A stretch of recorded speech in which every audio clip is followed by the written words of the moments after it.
بسم اللہ الرحمن الرحیم۔ مرحوم والدین کی بخشش کے لیے یہ تسبیح پڑھو، قبر کا عذاب اٹھا لیا جائے گا۔ فرمان محمد صلی اللہ علیہ وآلہ وسلم۔ محترم ناظرین، والدین انسان کی زندگی کا سب سے قیمتی سرمایہ ہوتے ہیں، جن کی محبت، قربانی اور دعاؤں سے انسان کامیابی کے منازل طے کرتا ہے۔ جب یہ عظیم ہستیاں دنیا سے رخصت ہو جاتی ہیں تو ان کے لیے سب سے بڑا تحفہ ان کی اولاد کی نیکی، دعا اور نیکی کے اعمال ہوتے ہیں۔ قرآن و حدیث میں بھی والدین کے حق میں دعا کرنے اور ان کی بخشش کی التجا کرنے کی بہت تاکید کی گئی ہے۔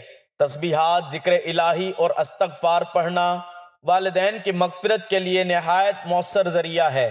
جب اولاد دل کی گہرائیوں سے اللہ تعالیٰ کے حضور اپنے والدین کے لیے مغفرت کی دعا کرتی ہیں تو رحمت خداوندی جوش میں آتی ہے اور والدین کی قبر نور سے منور ہو جاتی ہے۔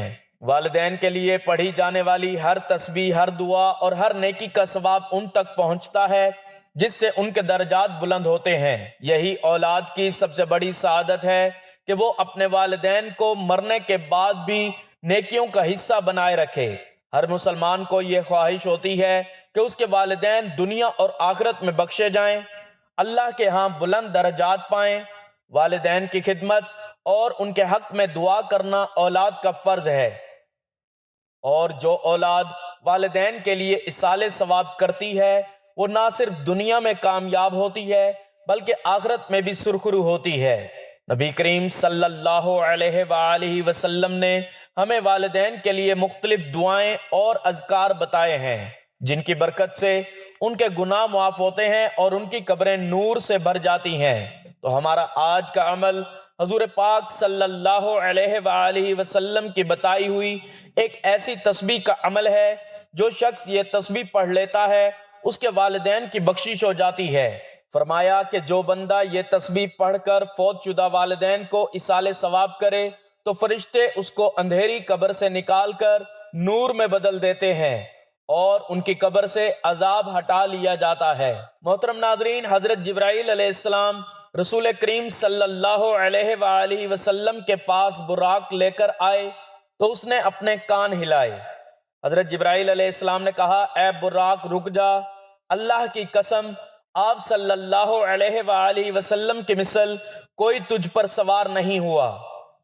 رسول اللہ صلی اللہ علیہ وآلہ وسلم شب معراج اعظم سفر ہوئے تو سڑک کے کنارے سے ایک بڑھیا کو دیکھا تو پوچھا، اے جبرائیل یہ کون ہے؟ عرض کیا، حضور آپ چلتے جائیے۔ چنانچہ آپ چلتے رہے جتنا اللہ تعالیٰ نے چاہا۔ اچانک آپ صلی اللہ علیہ وآلہ وسلم نے سنا کہ راستے سے ہٹ کر کوئی چیز آپ کو بلا رہی ہے۔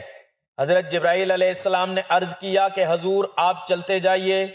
آپ صلی اللہ علیہ وآلہ وسلم نے سفر جاری رکھا جتنا اللہ نے چاہا تو آپ کو مخلوق خدا میں سے ایک مخلوق ملی جو یہ کہہ کر محبت نچھاور کر رہی تھی، السلام علیکم یا اول، السلام علیکم یا آخر، السلام علیکم یا حاشر۔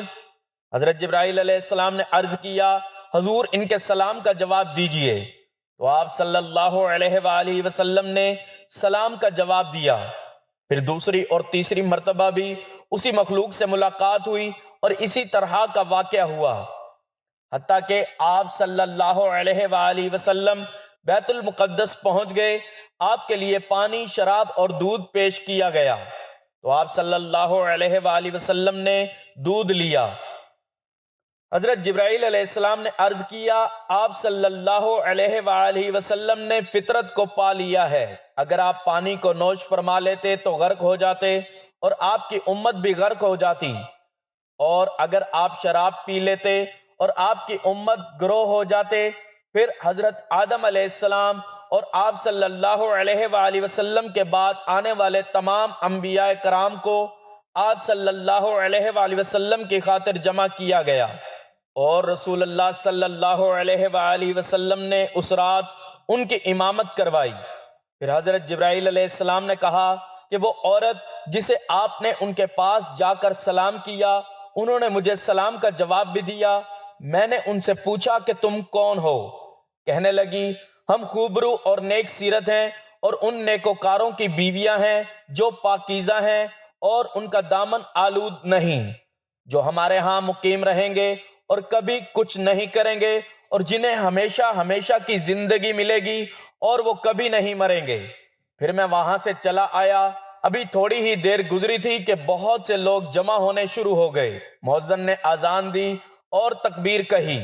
ہم سب امام کا انتظار کر ہی رہے تھے کہ حضرت جبرائیل علیہ السلام نے میرا ہاتھ پکڑ کر مجھے آگے کر دیا۔ چنانچہ میں نے ان سب کی امامت کروائی۔ جب نماز سے فارغ ہوئے تو حضرت جبرائیل علیہ السلام نے مجھ سے پوچھا کہ کیا آپ صلی اللہ علیہ وآلہ وسلم کو معلوم ہے کہ کن لوگوں نے آپ کی اقتداء میں نماز پڑھی؟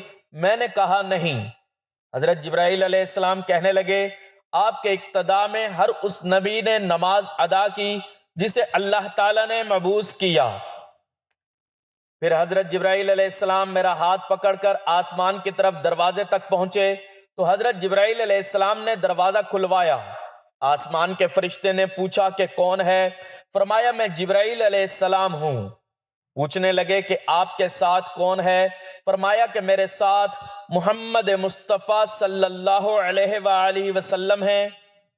پوچھنے لگے کہ آپ کو بلایا گیا ہے؟ فرمایا ہاں بلایا گیا ہے۔ چنانچہ انہوں نے دروازہ کھول دیا۔ کہنے لگے کہ ہم آپ کو اور آپ کے ساتھ آنے والے کو خوش آمدید کہتے ہیں۔ جب آسمان پر پہنچے تو وہاں حضرت آدم علیہ السلام سے ملاقات ہوئی۔ حضرت جبرائیل علیہ السلام نے کہا کہ اے محمد صلی اللہ علیہ وآلہ وسلم، آپ اپنے باپ آدم علیہ السلام کو سلام نہیں کریں گے؟ میں نے کہا کیوں نہیں، ضرور کریں گے۔ چنانچہ میں آپ علیہ السلام کے پاس گیا اور انہیں سلام کیا۔ انہوں نے میرے سلام کا جواب دیا اور کہنے لگے خوش آمدید صالح فرزند اور صالح نبی۔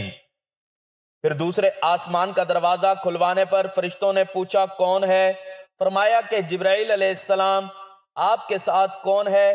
فرمایا کہ محمد صلی اللہ علیہ وآلہ وسلم۔ کیا آپ کو بلایا گیا ہے؟ فرمایا ہاں۔ چنانچہ انہوں نے دروازہ کھول دیا اور مرحبا کہتے ہوئے آپ کا استقبال کیا۔ یہاں حضرت عیسیٰ علیہ السلام اور ان کے خالہ زاد بھائی حضرت یحییٰ علیہ السلام سے ان کی ملاقات ہوئی۔ تیسرے آسمان پر بھی سوال و جواب ہوئے۔ یہاں حضرت یوسف علیہ السلام سے آپ کی ملاقات ہوئی۔ ہر آسمان پر حضرت جبرائیل علیہ السلام اور فرشتوں کے درمیان یہی مکالمہ ہوا۔ چوتھے آسمان پر حضرت ادریس علیہ السلام سے ملاقات ہوئی۔ پانچویں آسمان پر حضرت ہارون علیہ السلام سے اور چھٹے پر حضرت موسیٰ علیہ السلام سے ملاقات ہوئی اور ساتویں پر حضرت ابراہیم علیہ السلام سے آپ کی ملاقات ہوئی۔ حضرت جبرائیل علیہ السلام نے کہا اے محمد صلی اللہ علیہ وآلہ وسلم، آپ اپنے باپ حضرت ابراہیم علیہ السلام کو سلام نہیں کریں گے؟ میں نے کہا کیوں نہیں، ضرور کریں گے۔ چنانچہ میں آپ کے پاس گیا اور انہیں سلام کیا۔ آپ نے میرے سلام کا جواب بھی دیا۔ مرحبا اے صالح نبی اور مرحبا اے صالح فرزند کہہ کر انہیں کلمہ سے نوازا، اور پھر حضرت جبرائیل علیہ السلام مجھے ساتویں آسمان پر لے گئے۔ ایک شہر پر پہنچے اور وہاں سبز رنگ کے نہایت ہی تر و تازہ پرندے۔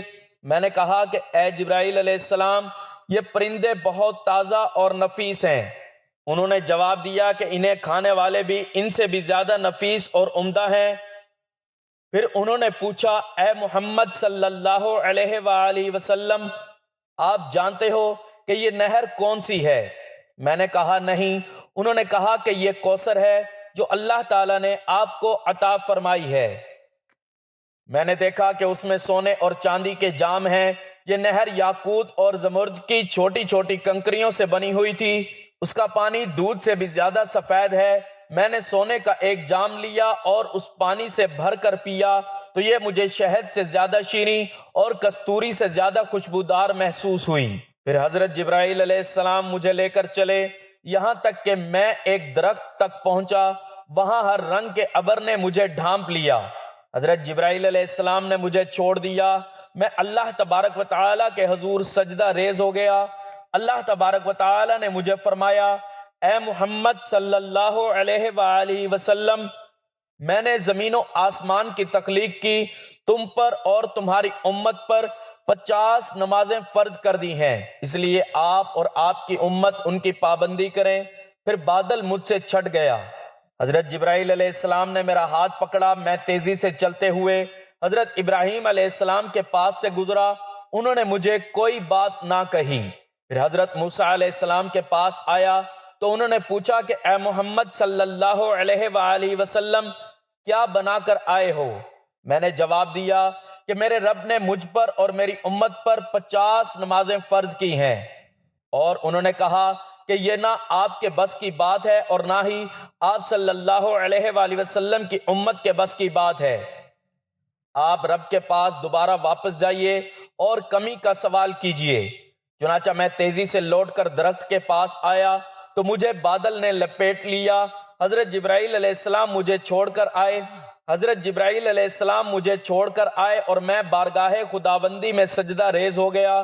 میں نے عرض کی اے میرے رب، تو نے مجھ پر اور میری امت پر 50 نمازیں فرض کی ہیں، اس کی نہ مجھ میں اتنی طاقت اور استطاعت ہے اور نہ ہی میری امت میں ہے، لہٰذا کچھ تخفیف فرمائیے۔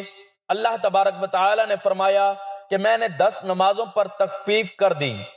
پھر بادل مجھ سے چھٹ گیا اور حضرت جبرائیل علیہ السلام نے میرا ہاتھ تھام لیا۔ میں جلدی سے پلٹا، حضرت ابراہیم علیہ السلام کے پاس آیا تو انہوں نے مجھے کچھ نہ کہا۔ پھر جب حضرت موسیٰ علیہ السلام کے پاس آیا تو انہوں نے پوچھا کہ کیا ہوا؟ میں نے جواب دیا کہ رب تعالیٰ نے 10 نمازوں کی کمی کر دی ہے۔ کہنے لگے کہ 40 نمازیں نہ آپ پڑھ سکتے ہیں اور نہ ہی آپ کی امت، اس لیے رب تعالیٰ کی جناب میں دوبارہ واپس لوٹ کر جائیں اور مزید تخفیف کی التجا کریں۔ بار بار چکر لگانے سے 5 نمازیں رہ گئیں، پڑھنے میں 5 اور ثواب میں 50۔ حضرت موسیٰ علیہ السلام نے تو مزید تخفیف کے حصول کے لیے کہا، لیکن میں نے جواب دیا کہ اب مجھے اللہ تعالیٰ سے حیا آتی ہے۔ پھر حضرت جبرائیل علیہ السلام مجھے لے کر نیچے اترے۔ میں نے حضرت جبرائیل علیہ السلام سے پوچھا کہ میں جس آسمان پر گیا وہاں کے فرشتوں نے مجھے خوش آمدید کہا اور مسکراتے ہوئے میرا استقبال کیا۔ ایک فرشتے کو میں نے سلام کیا، اس نے میرے سلام کا جواب بھی دیا اور مجھے خوش آمدید بھی کہا، لیکن میری آمد پر مسکرایا نہیں۔ حضرت جبرائیل علیہ السلام نے کہا یا رسول اللہ، وہ جہنم کا دروغہ مالک ہے، اپنی پیدائش سے لے کر آج تک وہ نہیں ہنسا۔ اگر اسے مسکرانا ہوتا تو آپ کی آمد پر ضرور مسکراتے۔ بعد ازاں آپ براق پر سوار ہو کر واپس چل پڑے۔ دوران سفر آپ کا گزر قریش کے ایک قافلے سے ہوا۔ غلہ لدا ہوا تھا، ان میں سے ایک اونٹ پر 2 بورے تھے، ایک سیاہ اور دوسرا سفید بورا تھا۔ جب آپ صلی اللہ علیہ وآلہ وسلم اونٹوں کے اس قافلے کے پاس سے گزرے تو ایک اونٹ بدک کر گھوما، جس کی وجہ سے اونٹ گر پڑا اور اس کی ایک ٹانگ ٹوٹ گئی۔ پھر آپ سفر کرتے ہوئے وہاں پہنچ گئے۔ صبح ہوئی تو آپ نے لوگوں کو اس واقعے کی اطلاع دی۔ قریش نے یہ بات سنی تو بھاگم بھاگ حضرت ابوبکر صدیق رضی اللہ تعالیٰ عنہ کے پاس آئے اور انہیں کہنے لگے کہ کیا تم نے اپنے ساتھی کی بات سنی ہے کہ وہ کیا کہتے ہیں، جس کا دعویٰ یہ ہے کہ انہوں نے آج کی رات 1 مہینے کا سفر طے کیا اور اب واپس لوٹ آئے۔ حضرت ابوبکر صدیق رضی اللہ تعالیٰ عنہ فرمانے لگے کہ آپ صلی اللہ علیہ وآلہ وسلم نے یہ فرمایا ہے تو واقعی آپ صلی اللہ علیہ وآلہ وسلم سچے ہیں۔ آپ تو اس سے بھی بڑی اور بات پہ یقین رکھتے ہیں کہ آپ صلی اللہ علیہ وآلہ وسلم تک آسمان کی خبریں پہنچتی ہیں۔ آپ صلی اللہ علیہ وآلہ وسلم کی تصدیق کرتے ہوئے مشرکین رسول اللہ صلی اللہ علیہ وآلہ وسلم سے کہنے لگے کہ آپ اپنے دعوے کی کوئی دلیل اور نشانی پیش کریں۔ تو آپ صلی اللہ علیہ وآلہ وسلم نے فرمایا کہ میں فلاں فلاں جگہ قریش کے قافلے کے پاس سے گزرا، قافلے کے اونٹ ہمیں دیکھ کر بد کے، اور ان میں سے ایک اونٹ پر ایک سیاہ اور ایک سفید 2 بورے لدے ہوئے تھے، وہ نیچے گرے اور اس اونٹ کی ایک ٹانگ ٹوٹ گئی۔ جب قافلہ واپس پہنچا تو انہوں نے قافلے والوں سے اس کے متعلق دریافت کیا تو انہوں نے بالکل وہی بات بتائی جو رسول خدا صلی اللہ علیہ وآلہ وسلم بتا چکے تھے۔ کہتے ہیں کہ اس کی تصدیق کے باعث حضرت ابوبکر صدیق رضی اللہ تعالیٰ عنہ کا لقب صدیق پڑ گیا۔ پھر لوگ آپ سے پوچھنے لگے کہ کیا حاضرین میں آپ کے ساتھ حضرت موسیٰ علیہ السلام اور حضرت عیسیٰ علیہ السلام بھی تھے؟ آپ صلی اللہ علیہ وآلہ وسلم نے ارشاد فرمایا، ہاں وہ کہنے لگے پھر ان کے خد و خال بیان کریں، ان کی شکل و صورت بیان کریں کہ کیسے تھے۔ انہوں نے فرمایا کہ حضرت موسیٰ علیہ السلام گندمی رنگت کے تھے جیسا یزمان کے لوگ ہوتے ہیں، اور حضرت عیسیٰ علیہ السلام درمیانے قد والے اور سرخی مائل رنگ کے ہیں، گویا ان کے بعد بالوں میں سے موتی لٹک رہے ہیں۔ محترم ناظرین، زندگی اور موت حقیقتیں ہیں جیسے کسی کو مفر نہیں۔ ہر ایک نے ایک نہ ایک دن اس دنیا سے کوچ کر جانا ہے، اور موت کے بعد ایک نئی زندگی کا آغاز ہوتا ہے جسے برزخی زندگی کہا جاتا ہے۔ موت کی حقیقت، قبر کے مناظر اور اس کے بعد پیش آنے والے مراحل پر نظر ڈالنا ایک ایمان افروز تجربہ ہو سکتا ہے۔ موت ایک ایسی حقیقت ہے جس کا سامنا ہر ذی روح کو کرنا ہے، جیسا کہ قرآن میں ارشاد ہے، ہر نفس کو موت کا ذائقہ چکھنا ہے۔ موت اس دنیا سے اخروی دنیا کی طرف منتقلی کا ایک دروازہ ہے۔ موت کے وقت انسان پر جو کیفیت طاری ہوتی ہے وہ اس کے اعمال کے مطابق مختلف ہوتی ہے۔ نیکوکار کے لیے موت کا وقت آسان اور پرسکون ہوتا ہے، جبکہ بدکار کے لیے انتہائی تکلیف دہ۔ جب انسان کی زندگی کا وقت پورا ہو جاتا ہے تو مالک الموت حضرت عزرائیل علیہ السلام اس کی روح قبض کرنے کے لیے آتے ہیں۔ نیک روح کو جنت کی خبر دی جاتی ہے، جبکہ بد روح کے لیے سختی اور عذاب کا اعلان کیا جاتا ہے۔ تو ناظرین، ہمارا آج کا وظیفہ بھی اسی موضوع پر ہے۔ وہ لوگ جن کے والدین اس دنیا سے جا چکے ہیں، ان کی مغفرت اور بخشش کا ایک بہترین عمل ہے۔ محترم ناظرین، وقت کی نزاکت کو مد نظر رکھتے ہوئے چلتے ہیں آج کے وظیفے کی جانب۔ آپ کو وہ تسبیح بتاتے ہیں کہ جس کے بارے میں حضرت محمد صلی اللہ علیہ وآلہ وسلم نے فرمایا کہ جو شخص یہ تسبیح پڑھ لیتا ہے، اس کا ثواب اپنے والدین کو ایصال کرتا ہے تو ان کے والدین کی قبر کو نور سے منور کر دیا جاتا ہے، ان کے والدین کی بخشش کر دی جاتی ہے، قبر کا عذاب اٹھا لیا جاتا ہے، اور کیونکہ نیک اولاد بھی والدین کے لیے صدقہ جاریہ بن جاتی ہے۔ وہ جو بھی نیک اعمال کرتے ہیں، جو بھی ذکر و اذکار کرتے ہیں، ثواب اس کے والدین کو بھی دیا جاتا ہے، جو اس کے والدین کے لیے بخشش کا ذریعہ بنتے رہتے ہیں۔ ناظرین، یہ بہت ہی مجرب تسبیح ہے۔ اس تسبیح کو پڑھنے کا کوئی وقت مقرر نہیں ہے، آپ کو جب جہاں جیسے وقت ملتا ہے آپ اس تسبیح کو پڑھ سکتے ہیں۔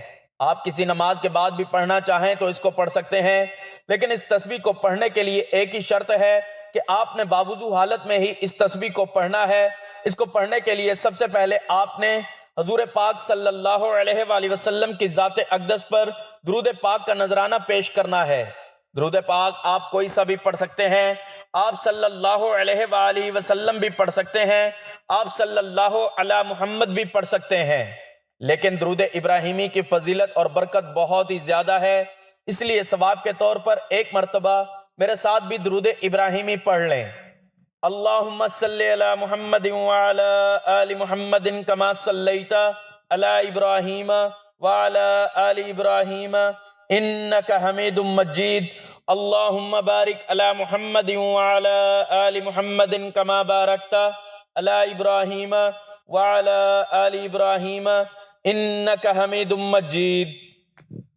ناظرین، درود پاک پڑھنے کے بعد آپ نے ایک تسبیح پکڑ لینی ہے 100 دانوں والی، اور اس تسبیح پر آپ نے یہ مبارک کلمات پڑھنے شروع کر دینے ہیں۔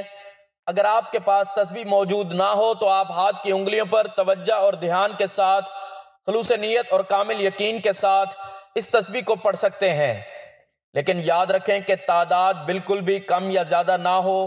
جو تعداد، جو طریقہ آپ کو بتایا جائے اس تعداد کے مطابق آپ نے اس تسبیح کو پڑھنا ہے، کیونکہ تعداد کی کمی بیشی ہوگی تو وظیفہ ضائع ہو جائے گا، پھر اس کا ثواب آپ کے والدین کو نہ پہنچ سکے گا۔ تو وہ مبارک تسبیح یہ ہے، سبحان اللہ و بحمدہ سبحان اللہ العظیم۔ اس کو پڑھنا ہے، یاد رکھیں اس کو آپ نے تسبیح کے ایک ایک دانے پر گن گن کر پڑھنا ہے، اور پورے 100 مرتبہ آپ نے اس کو پڑھنا ہے۔ یہ تسبیح ایک انمول خزانہ ہے جو دنیا اور آخرت میں کامیابی کا ذریعہ بنتی ہے۔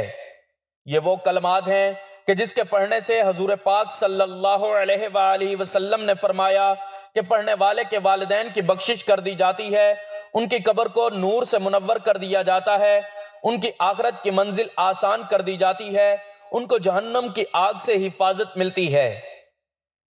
قیامت کے دن عرش الہی کا سایہ نصیب ہوتا ہے، حوض کوثر سے سیرابی ہوتی ہے۔ اس کی فضیلت کے بارے میں ہمارے نبی پاک صلی اللہ علیہ وآلہ وسلم نے خود فرمایا، جو شخص ہر جمعہ کی نماز کے بعد 100 مرتبہ یہ کلمات پڑھتا ہے، اللہ تبارک و تعالی اس کے 1000 گناہ معاف فرماتا ہے اور اس کے والدین کے 24,000 گناہ بخش دیتا ہے۔ اس عظیم وظیفے کی برکت سے ماں باپ کی مغفرت نصیب ہوتی ہے۔ مرنے والے کلمہ شہادت پر دنیا سے رخصت ہوتے ہیں۔ حضرت اسرائیل علیہ السلام روح قبض کرتے وقت نرمی والا معاملہ فرماتے ہیں۔ قبر منور اور جنت کے باغوں میں سے ایک باغ بن جاتی ہے۔ اللہ تعالیٰ کی بے شمار رحمتیں نازل ہوتی ہیں۔ تو یہ تسبیح کا عمل ہر مسلمان مرد و عورت کو کرنا چاہیے تاکہ ان کے نیک اعمال میں اضافہ ہو، کہ والدین کے گناہوں کی مغفرت ہو اور ان کی قبر نور سے روشن ہو جائے، درجات کی بلندی ہو۔ تو آپ نے بتائی گئی تعداد کے مطابق یہ تسبیح پڑھنے کے بعد آپ نے 1 مرتبہ سورۃ ملک پڑھنی ہے، اور پھر آپ نے وہی درود پاک پڑھنا ہے جو آپ نے وظیفہ شروع کرنے سے پہلے درود پاک پڑھا تھا۔ اس کے بعد دل ہی دل میں اللہ تبارک و تعالی سے اپنے گناہوں پر ندامت محسوس کرتے ہوئے توبہ کرنی ہے اور اپنے والدین کے لیے بخشش کی دعا کرنی ہے۔ ناظرین، دعا ہے کہ اللہ تعالیٰ نیکی کی بات کو سننے سمجھنے اور اس پر عمل کرنے کی طاقت اور توفیق عطا فرمائے۔ میرا سنانا اور آپ کا سننا اپنی پاک بارگاہ الہی میں قبول و منظور فرمائے اور ہم سب کا خاتمہ ایمان پر فرمائے، آمین یا رب العالمین۔ ناظرین، ویڈیو اچھی لگی ہو تو ویڈیو کو لائک کریں، دوستوں میں شیئر کریں، چینل کو سبسکرائب کریں اور کمنٹ باکس میں اپنے رزق میں برکت، وسعت اور کشادگی کے لیے اللہ تبارک و تعالیٰ کے 99 ناموں میں سے کوئی ایک نام ضرور ٹائپ کریں۔ اللہ تعالیٰ ہم سب کا حامی و ناصر ہو، آمین، جزاک اللہ۔